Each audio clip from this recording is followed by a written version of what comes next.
سلامونه او درناوی ټولو ته سهار مو په خیر وي ښې چارې ښه وخت لومړی خو زه ډېر خوشحاله شوم چې د افغانستان د ادبي او فرهنګي کورونو له یو نوموتي او داسې ادرس سره البته پکې برخه اخلم او تاسې ځان او دوستان اورم ګورم او ستاسې احساس او دغه جغرافیې د هویت له بحثونو سره تړلتیا او د یو نسل هغه اساسیتوب چې تاریخ بیا ثبات دغه ملت د سرښندنو فرهنګي تومني او په حال کې د ادبي قضاوت په توګه ګوري دا د درناوي وړ ده او دا مننه کوم له قدرمن احسان من صاحب څخه او دلته له نورو ناستو استادانو او ښاغلو د پښتو ادب ګډ فرهنګي کار له سرلارو څخه لومړی خبره به په کار دا ده چې د بس یا د لیکچر نه مخکې اوس هغه دا ده چې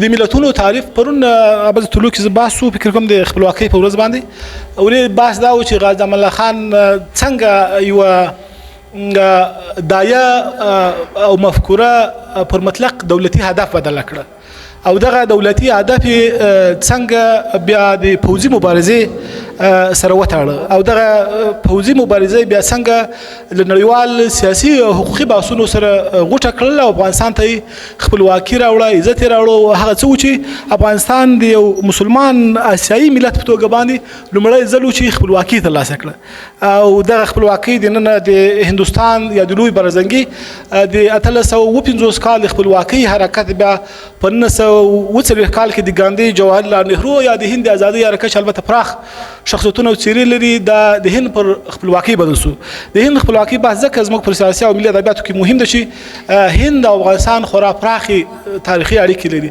هغه څه چې موږ د جامو او لباس په نام پیژنو پخوا به سان او سورسان او څورته ویل دا له هند څخه زموږ تجار راوړل او د افغانستان لویه تاریخي لار که د هند د ورېښمو له ستراتیژیکې لارې سره وسلېده بیرته یې تړاو د افغانستان له تاریخي او سیاسي لارو څخه هدف دا زموږ دغه سیاست سره رابطه ډېره ده هدف مو دا ده چې د دغو ټولو بحثونو یوه لویه پانګه ادبیات دی یو لوی کار فرهنګ ده یو لوی کار کتاب ویونه ده یو لوی کار سمینار ورکونه ده یو لوی کار د تاریخ راټولونه ده تصحیح ده ډیجیټل کول ده او عامه کول ده او دا زموږ تاسې مسؤلیت ده زموږ د نسل مسؤلیت ده ځکه موږ د مصنوعي ځیرکتیا او هوښ په زمانه کې اوسېږو او دا موږ ته د یو داسې ملت توګه غواړو چې که غواړو د ورېښمې لارې له ظرفیت استفاده وکړو که غواړو د دغه هېواد ستراتیژیکي مسایل وساتو که غواړو دا هېواد سیال کړو که غواړو دا هېواد د ارمانونو کورګی کړو که غواړو زموږ ځوانان په بهر کې په سیندونو او بحرونو کې د ماهیانو خوراک نشي نو په ګڼو برخو کې کار فکار ده په ځانګړي ډول د هویت برخه د ادب برخه نو قسم ما دغه لیکچر تاسو دلته عنوان ورکړی ده په دې نامه باندې ما نږدې 2000 کلمې کتاب اکسوس ته ورکړی ده او یو بل کتاب چې په روحانیانو باندې ما لیکلی 480 صفحې او فرهنګ وزارت تصحیح کړی یم ده په راتلونکي میاشت کې په اکسوس کې دواړه په یو ځای چاپ سي او په یو ځای به پرانځغونډه وسي چې تاسو ګڼو ادبي او فرهنګي دوستان ته بلنه هم ورکړو دا تقریبا 14 څپرکو یا فصلو کې راټول ده بیا هم په هغه کې هم دغه درې لومړیتوبونه البته چې درې ستراتیژۍ دي دا پکې مطرح شوي دي تاسو البته یو څه چې په عنوان کې پاته دغه به زه به تکمیل کم دغه اړتیاوې او دغه لومړیتوبونه او دغه وړاندیزونه دا د لوی افغانستان د فرهنګي ګډ کار له دریځه ما مطرح کړي دي نو ځکه موږ چې هر څنګه سو بیرته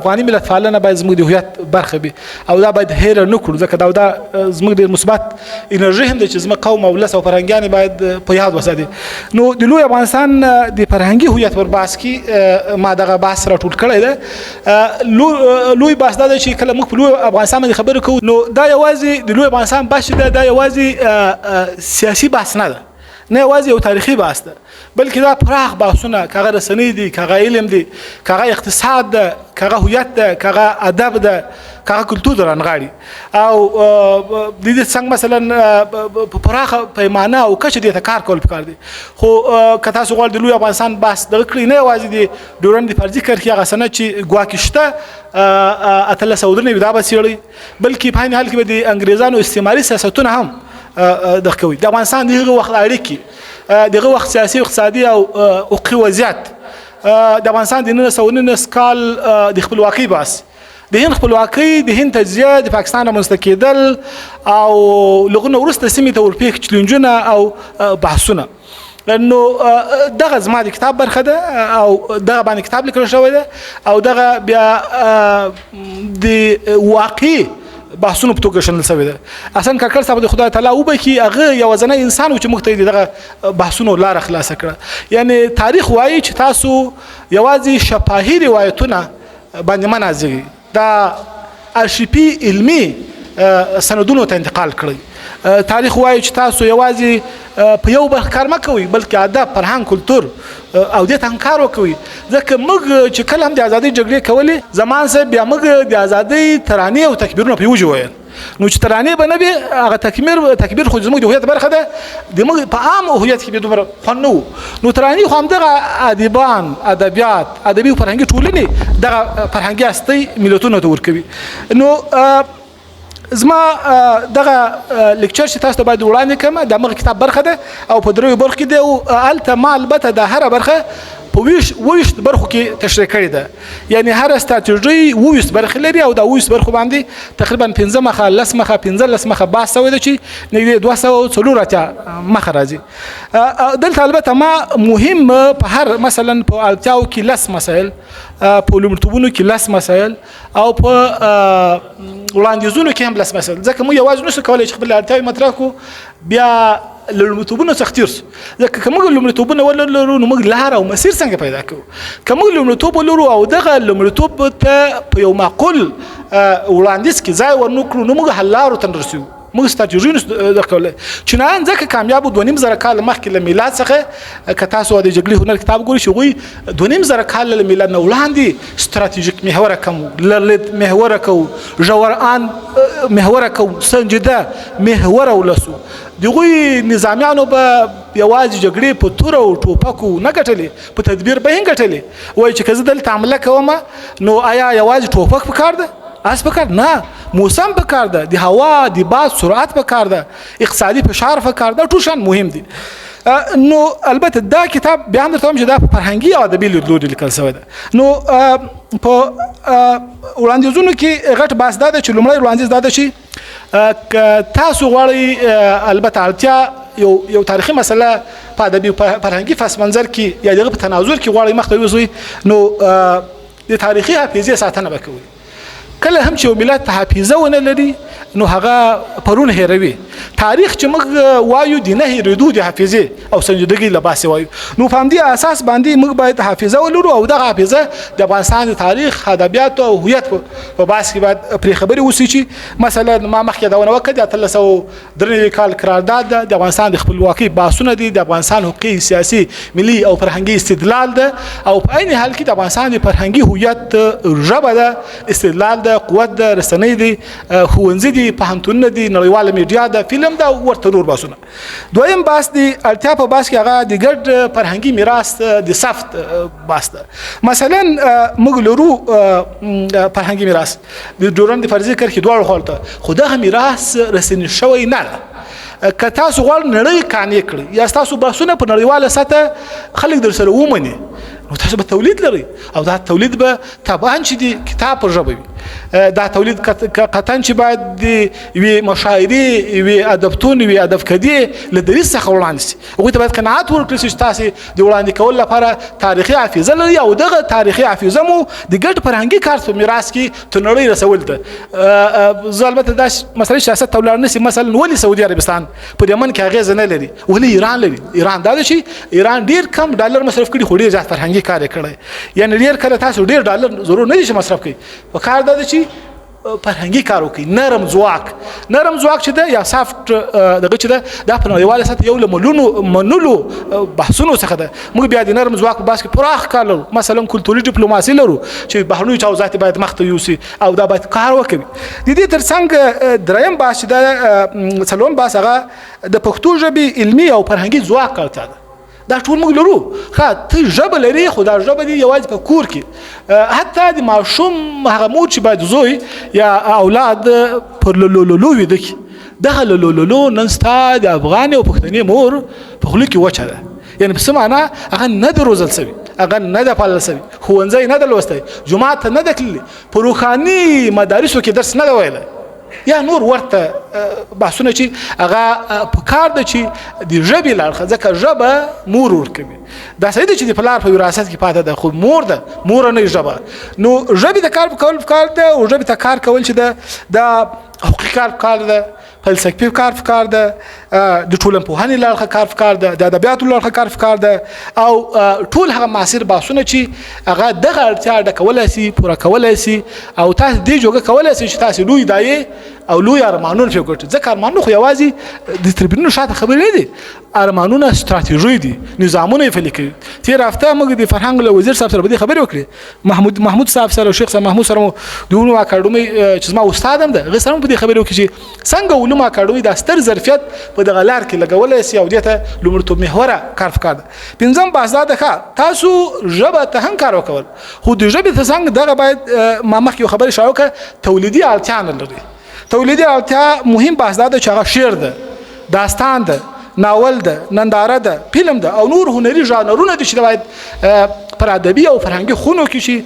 هېواد د بهیرې مثلا برخه ده، د دې ته کار پکار ده، او دا د یو منظم کار په توګه پالنه یې پکار ده، مخته تګ یې پکار ده، او دا باید په نوې زموږ په ملي ژبه پښتو سي، زموږ په ملي ژبه او رسمي ژبه دري دواړو ژبو سي، بلکې په نړیوالو ژبو باندې باید دا خبره ورسېږي چې نړۍ له موږ سره زموږ پر دایه او دعوه کې یو خلوصي. شپږم مسله دا ده چې دا کار هم تاسې وکول، یا یې کوئ وایي کوئ نه. بله مسله دا ده چې دا څه باید د رسنیز او ډیجیټلي حضور، مثلا دا مخامخ کامره اړتیا دا نه ده چې مثلا دا غونډه خو موږ تاسې واورېده، خو دا ملت 40 میلیونه ده، او دا قام 150 میلیونه ده، دا غږ باید تر 150 میلیونه انسانانو ورسېږي، هغوی ته ویښتیا ورکړل سي، روښانتیا ورکړل سي، تر څو د بدلون په مسیر باندې برابر سي. نو بنان د رسنیو حضور مهم ده، د فلم حضور مهم ده، د نندارې د ممثل، دا موږ ممثل ته په ډېره کمه سترګو ګورو، دا هم د 19مې پیړۍ او د 20مې پیړۍ تر ټولو غټې میډیا ممثل و، تمثیل کوونکی و، سینما په خپل سنتي او دودیز حالت باندې وه. نو بنان رسنۍ باید مثلا لوی کار د رسنیو دا ده چې هغوی باید ذهن جوړونه وکړي، لکه پودکاسټونه باید په لاره واچوي، ترڅنګ مستند فلمونه، ویبپاڼې، د اسنادو ډیجیټل کول، او دا بیا د فرهنګي رسنیز تولید پر بنسټ باندې تاسو کولی سئ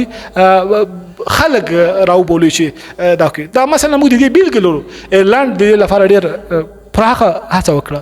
مثلا فلسطین صحیح ده چې په انزوا کې ده، ولې د فلسطین ملت په همدغه محکومیت سربیره خپل غږ تر نړۍ رسولی ده، خپل هویت یې رسولی. د فلسطین د ماتو ګډو او تراژدیو انځور نن د هر نړیوال که په شرق کې ده که په غرب کې په دغه کې ده.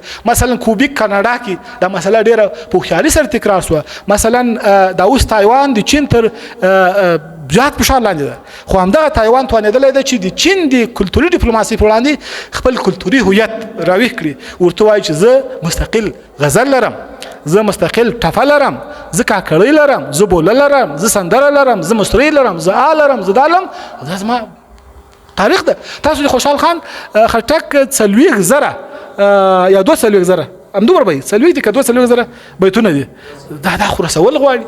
دا خو زموږ تاسې نسل مسؤلیت دی چې دا د یوې اړتیا په توګه باندې مستند کړو. ډېر اسان ده،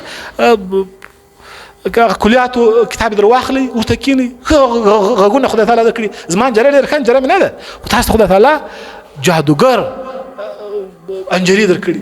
دا په کار اچول پکار. بیا سبا ته ونه وایي چې والله موږ نه وو زده.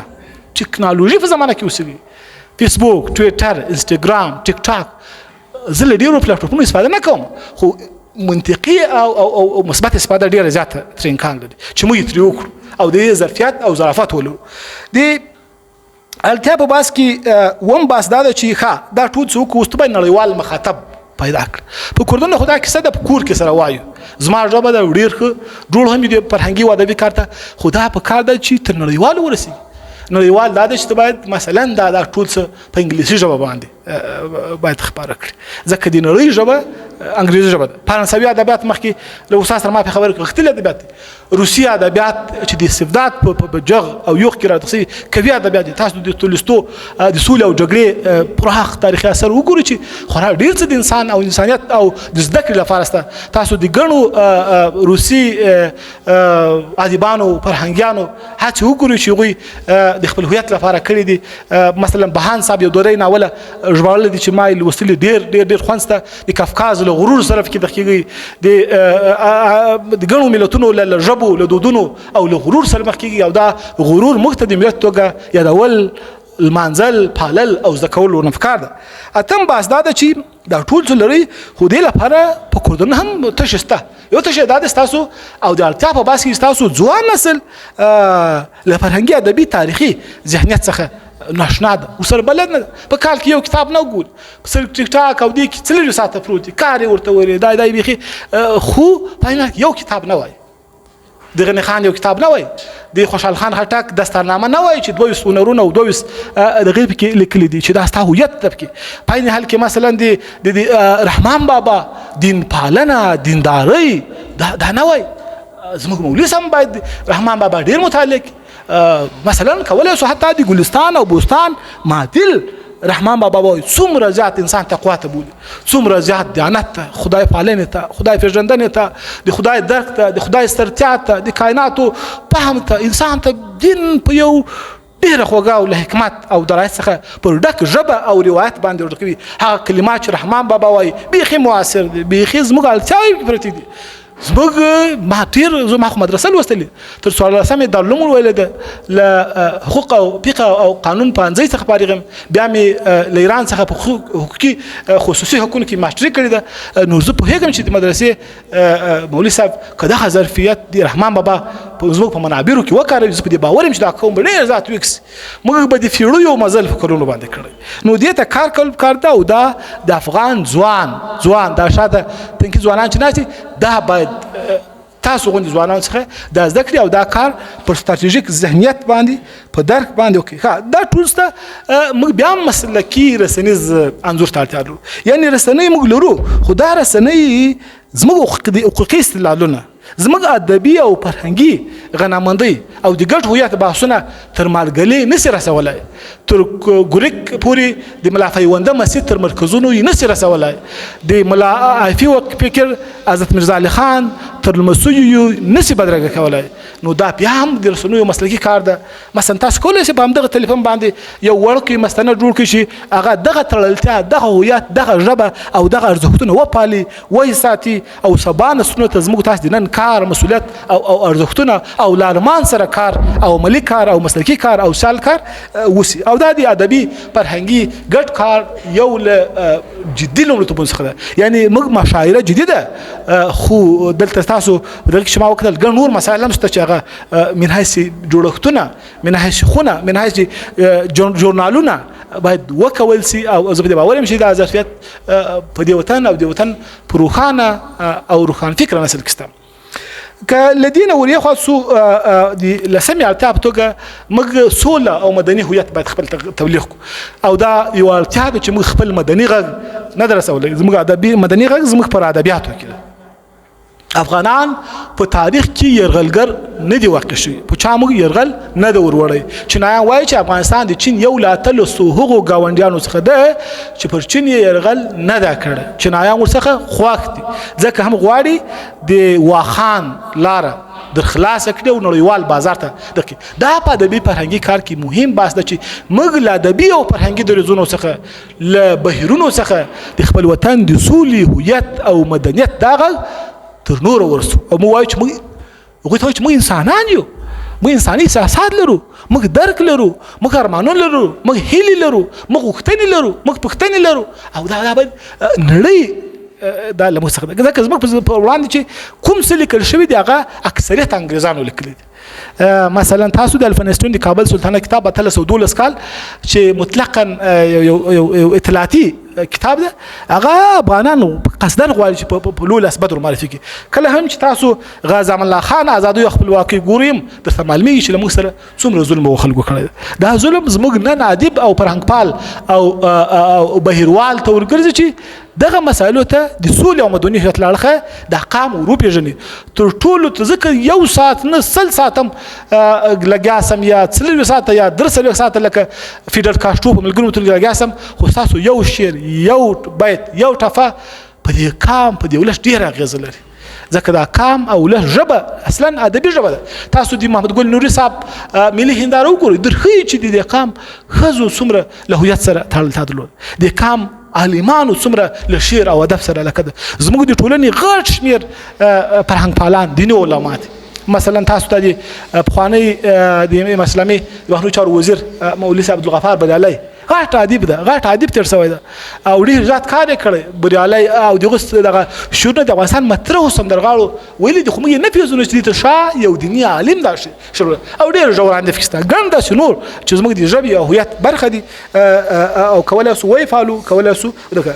ښه دویمه برخه دا خو اړتیاوي چې کار ورته کول پکار ده، کار پرې کول پکار ده، کار ورته ویل پکار ده او مسؤلیت د بهیر غوندې ادرسونو ته راګرځي او د خلکو ورنه هیله مام ده چې دا کار باید تاسو وکړئ. سبا ته بیا دا نه چې ولا موږ نسو کولای.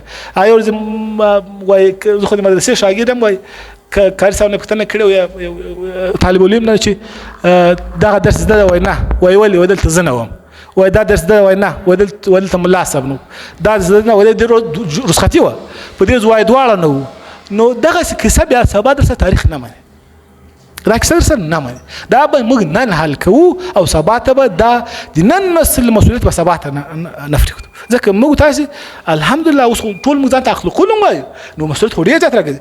ښه دویم بحث دا ده چې اوس دغه فرهنګي ادبي کار لومړیتوبونه د لوی افغانستان په دایه او قضیه کې څه دي. لومړی دغه دا ده چې موږ مثلا له محدودو سرچینو سره مخ یو، کدا کار مخ کوو سرچینې ډېرې محدودې دي.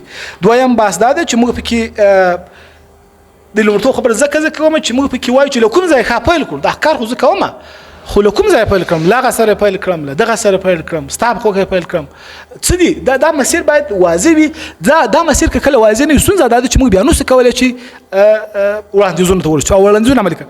لومړی بحث دا ده چې باید سند او علم، یعنی څه معنا، یعنی د اوسنۍ نړۍ استدلالونه له تا سره په دې نه پېژني چې پلانکي صاحب داسې ویل، نه پلانکي صاحب څوک دا ویل دي، څنګه یې ویل دي، هغه کوم حیثیت درلود، په کوم تاریخ کې. نو بنا مهمه دا ده چې د افغانستان د علم او صنعت پروژه پیل شي او دا پروژه کې مثلا د 1393 کال سند باید وڅېړل شي، د افغانستان د خپلواکۍ بحث باید وڅېړل شي، د افغانستان ادبي هویت باید وڅېړل شي، د افغانستان فرهنګي ژورتیا باید وڅېړل شي. ما مخکې ویل چې دغه سیاسي حالاتو، حقوقي حالاتو، دا واو د هند تجزیه او د پاکستان رامنځته کېدل ټول شیان باید وڅېړل شي تر څو موږ دې ته ورسېږو چې دا بحث من حیث بحث او سند مطرح کړو. زما مسله قضا ده، قضا کې قرینه دلیل غواړي. دا سړی سره دا ظلم سو په کوم دلیل؟ نو دا شی د نړیوال غواړي.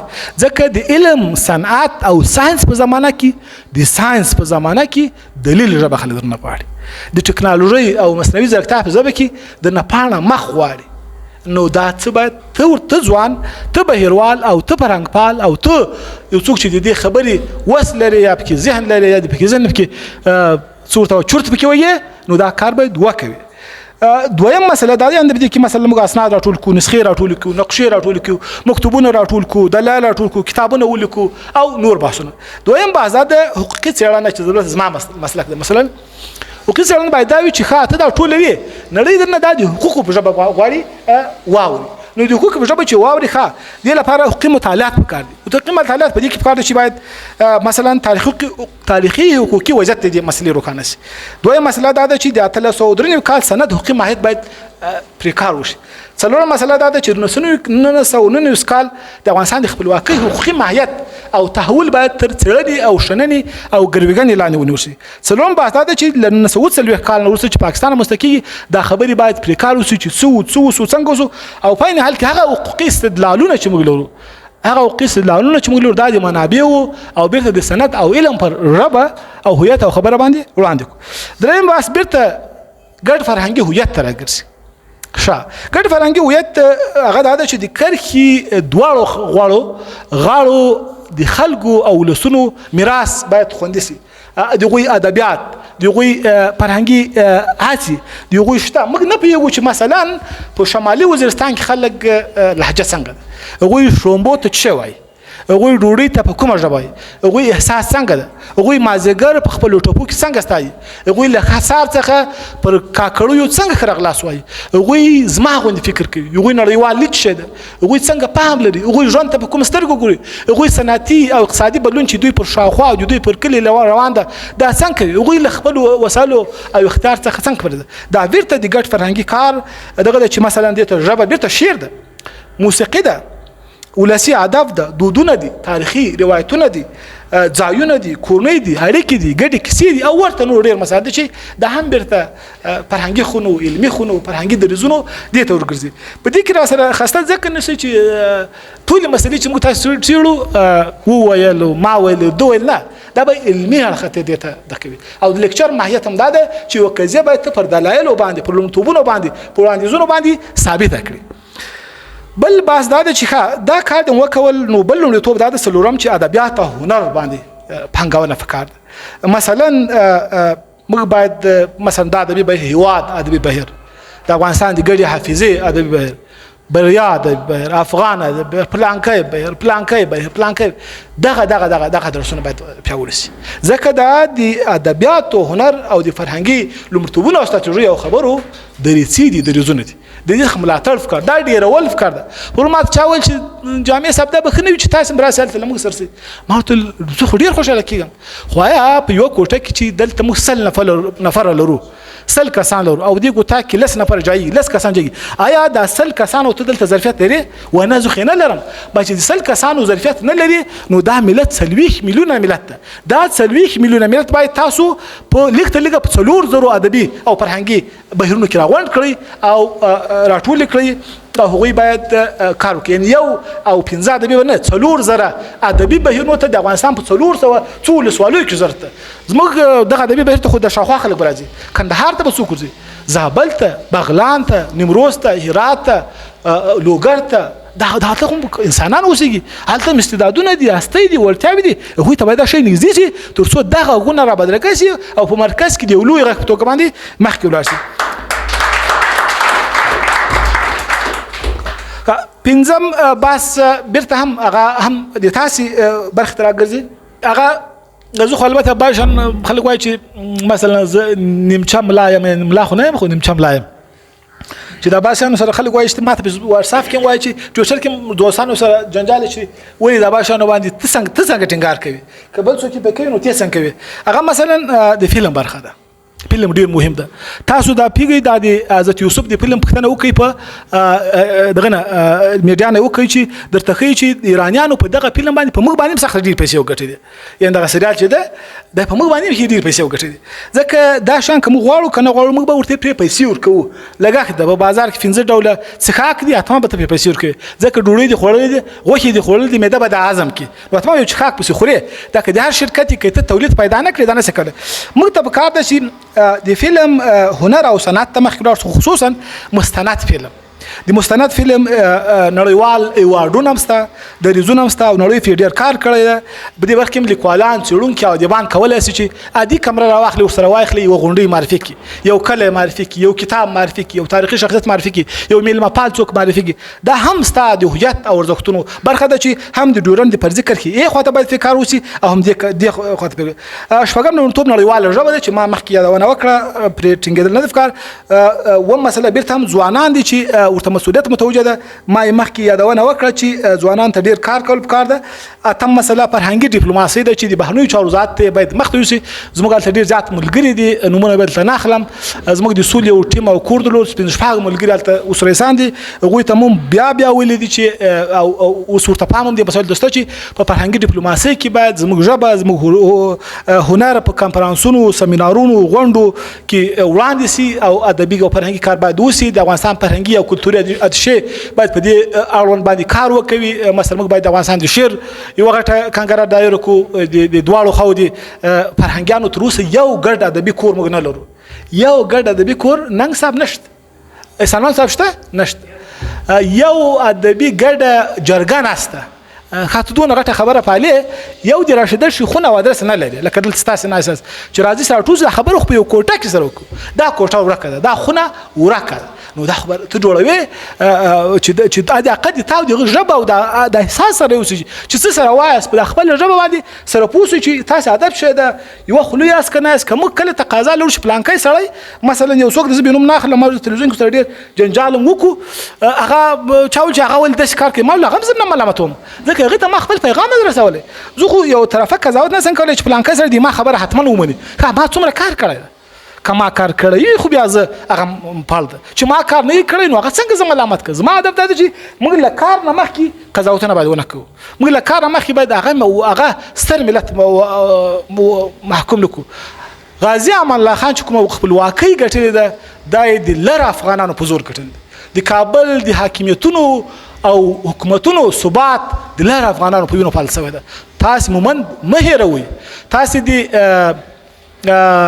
انګلستان پخوانی وزیر لمانه چرچل خاطرات ګوري هغه وایي چې پښتون دومره خدای ده چې خپل ورستۍ ساګانې چې نورې وس ونه رسېږي تا ته په کنځلو تېروي او دا مومند یادوي، دا مسجد یادوي، دا بیټني یادوي، دا غرغښت یادوي، دا داوړ یادوي، دا وزیر یادوي، دا غیرتي منګل یادوي، دا بل یادوي، دا بل یادوي او دا د اخوا ته پراته دي.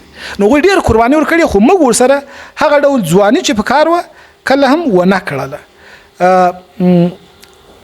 بل دا ده چې موږ باید دغه څه چې د فرهنګي مبارزې او ادبي ګډ کار دا باید په دې وخت کې نړیوالې تجربې هم وګورو چې مثلا ما مخکې ویل چې لنډیانو څه کړي، فلسطینیانو څه کړي، د کوبیک کاناډا خلکو څه کړي دي، د کوسوو خلکو څه کړي دي، تایوان خلکو څه کړي څو موږ پوه سو چې دا څنګه ګټل کېږي، دا لاره څنګه. او لسم باس بیا په دغه باس کې دا ستاسو باید اوږدمهاله ستراتیژي ولرئ. دلته ونه ګورئ، حال ته وګورئ. او اوږدمهاله ستراتیژي اوږدمهاله فکر غواړي، اوږدمهاله ستراتیژي اوږدمهاله لومړیتوبونه غواړي.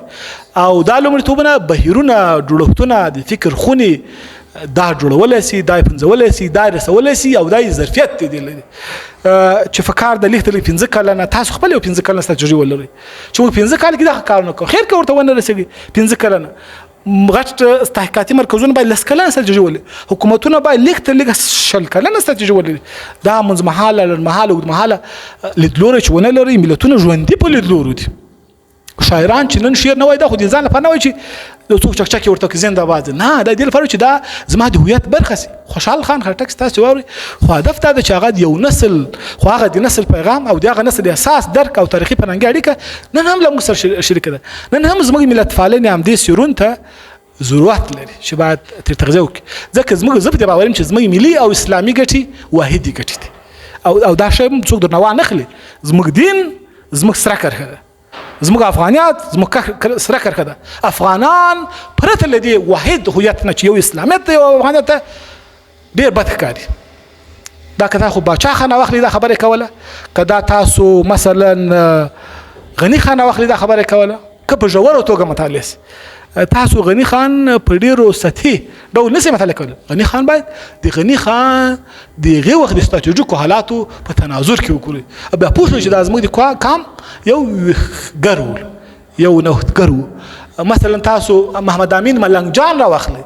ملنګ جان چې د کابل د اسحاق صاحب دغه مثلا د راډیو ملګری و یو وخت یعنې اوس نه پخوا هغه را واخلئ دغه د پښتونستان دا خبره نه دا دوه برخې ختمې شوې. نو درېیم برخه دا ده چې وړاندیزونه دي اوس او وړاندیزونه زموږ کار ځکه نه دي افغانانو چې موږ وړاندیز ته نه ځو. موږ وایو چې یاسې دا خبره په میدان سره معلومه کړو. د ګرم میدان ښه دی نه، موږ باید ګرم میدان وګټو او په عین کې ساړه مزغه او سینه هم ولرو. ځکه لویې خبرې په سړو مغزو په سړو سینو دقیق کېږي. ځکه هم دا لر افغانان تر موږ ډېر باحوصله دي ځکه هغوی اویا اتیا کاله ډېر زیات فرهنګي کار کړی، ډېره زیات حوصله لري.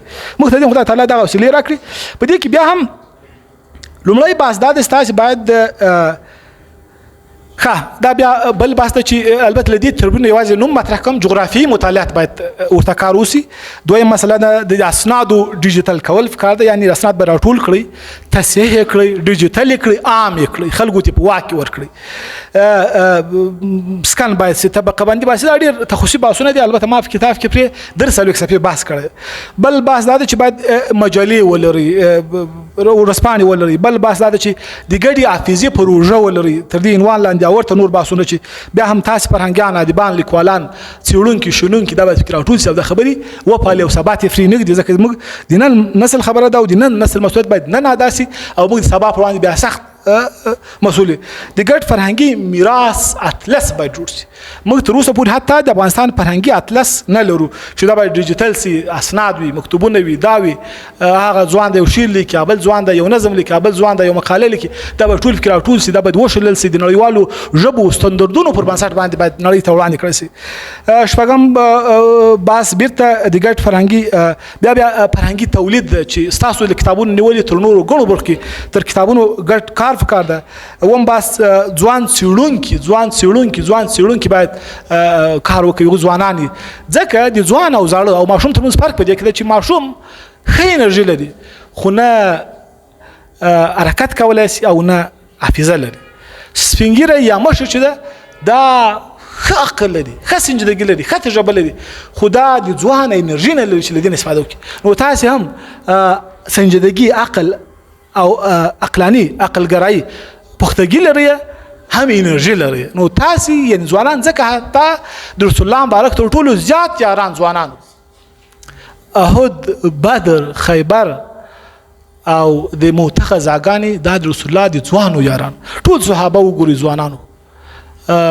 تر ټولو کوچنی ځوان حضرت علي رضی الله عنه چې حضرت علي کرم الله وجهه چې لس کلن و.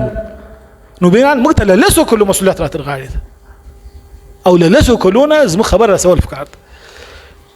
نه هم بس بیا هم نړۍ او موږ او هغه نړیوال کنفرانسونه دي چې تاسو موږ ټولو ته راګرځي. مثلا تاسو د پښتو ژبې نړیوال کنفرانس راغوړئ، د پښتو ژبې لر او بر واحد افغان کلتوري او ادبي چیغه باندې یو څه جوړ کړئ او ورته نور مسایل.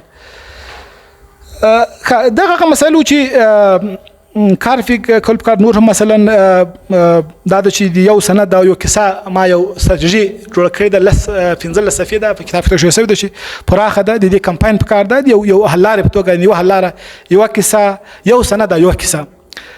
مثلا د تاریخي شخصیتونو او سیمو ادبي پیژندنه ده، د نړیوالو ورته قضیو مطالعات ده، د مقابلو دریځ علمي مطالعه ده. یعنی که ته وایې چې پلانکی خو ښه نه ده، پلانکی خو استدلال نه لري، پلانکی خو ولاکه ده، پلانکی کوږ ده، پلانکی ړوند ده، دغه ړندوالی کوږوالی به یې پر دلایلو وایي چې ړوند ده و دغه دلیل ده. ځکه دا مې د دې خاطر وکړي چې زموږ د ولسي نزاکتونو مزاجونو کې خلک په دې نه معرفي کوي چې مثلا ننګ صاحب ډېر فعال ده، ډېر فرهنګ پال ده، ښه شاعر ده، مثلا استاد زمان صاحب ښه لیکوال ده، ښه نقاد ده، ښه نوټ کوونکی ده. وایي فلانکی هغه کوږ، فلانکی هغه ګډ څیز دي، فلانکی منفي. موږ باید خپل کوونکي دا بدل کړو چې هر څوک یو عادي سړی چې باید ډېر په ښه ډول معرفي کړو. زموږ هزاره افغانان په دې کې ډېر ښه لاس لري، هغه یې پلانکي و پلانکي، دا یو ډېر ښه مثبت فرهنګي مثبت کلتوري بدلون، دا کلتوري بدلون زده کول پکار ده او دا د قوم ظرفیت ته وړتیاو ته ورلیږد پکار ده.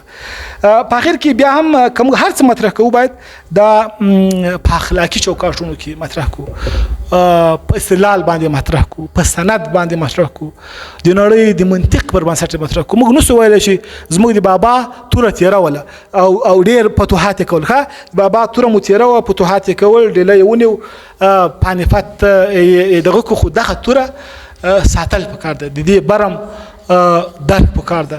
میرویس خان نیکه زموږ پر تاریخ کې ډېر پراخ کلتوري دکتورین درلود. موږ تر اوسه نه پوهیږو چې کلتوري مبارزه یعنې څه.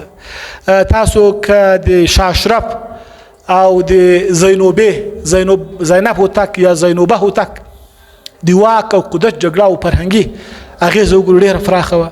د پښتنو ښځو غږ رسول پکار ده، پښتنو ښځو ته د هغوی زده کړې ته هڅول پکار ده، په کورونو کې، په جوماتونو کې. دا ډېر مهم ده ځکه یوه مور کولی سي 5 نسله بدلون راولي. زموږ غټ ادبیاتو برخه که هغه لنډۍ ده، که هغه ټپه ده، که هغه بلول ده، که هغه مسلې ده، که دا ده، که دا د پښتنو ښځو برخه ده او نوري صاحب په ملي هنداره کې ډېر ښه انځور کړی زموږ د ټولنې ماهیت او څرنګوالی او تومنه یې ډېر ښه راټوله کړې ده او ډېر ښه لعاب یې جوړ کړی ده. بیرته هم دا مسؤلیت فرهنګیانو ته ادیبانو ته ورګرځي چې هغوی په دې برخه کار وکوي، هغوی دا تشه ډک کړي او پښتنه افغان ښځه له دغه هویت څخه پرې نه وي. ما یو کتاب لیکلی د دویم افغان انګریز جګړه کې، البته په یو غازي باندې چې د علومو اکاډمۍ وړاندیز ولو، ملا مشک عالم. هلته هغه سړي په زموږ په سیمه کې، زه خو د غزني یم، زموږ په سیمه کې زموږ ولسوالۍ اندړ کې شلګر کې یو مدرسه جوړ کړې، 1500 په هغه وخت کې نجونو پکې دیني درسونه او لیک لوست ویل. د انګریزانو دا روایت زموږ نه پټ کړی و، ما په څه زحمتونو دا را پیدا کړو. غازي عادي دویم افغان انګریز جګړه کې د کابل د شکانو عارفانو زهرا او عبدالله د مینې او د سرښندنې ډېر ښه کیسه لري. د میوند ملاله 140 کاله وړاندې ډېر غټ نوم ده. نازوانه زرغونانه دا د دې هېواد د میندو او خویندو ډېر درانه ادرسونه دي. دا ادرسونه ساتل، پالل، درناوی پکار ده، ارزښت ورکول پکار ده، هېرول یې نه پکار. او کوښښ وکړي که دغه دود او کلتور غواړئ پلی کړئ، له کورنیو څخه له خپلو خویندو احترام پکار ده. موږ باید د هر څه ارزښتونه سیاست او سټیج ته بونځو، موږ باید خپل کور کې د خور احترام وکړو، هغې ته د خپل لور احترام وکړو، خپله ورېره خپله لور وبولو. که په دې کام کې وحدت غواړو، دا ځکه وایم دا اخري خبره چې تربور کلمه ایسته کوي. تربور یعنی ورور، یعنی وینه، یعنی مینه. دا خبرې لرې کړئ او دې کام ته رښتینې ویښتیا او روښانتیا ورکړئ. دا کام ډېر ستر ظرفیت لري او تاسو د دغه ستر ظرفیت دریځ یاست او تاسو باید دا هېر نه کړئ چې تاسو نن زموږ د ادب او کلتور د ډګر غازیان یاست، اتلان یاست او کاري صاحب مجاهدین یاست. ډېره مننه. السلام علیکم.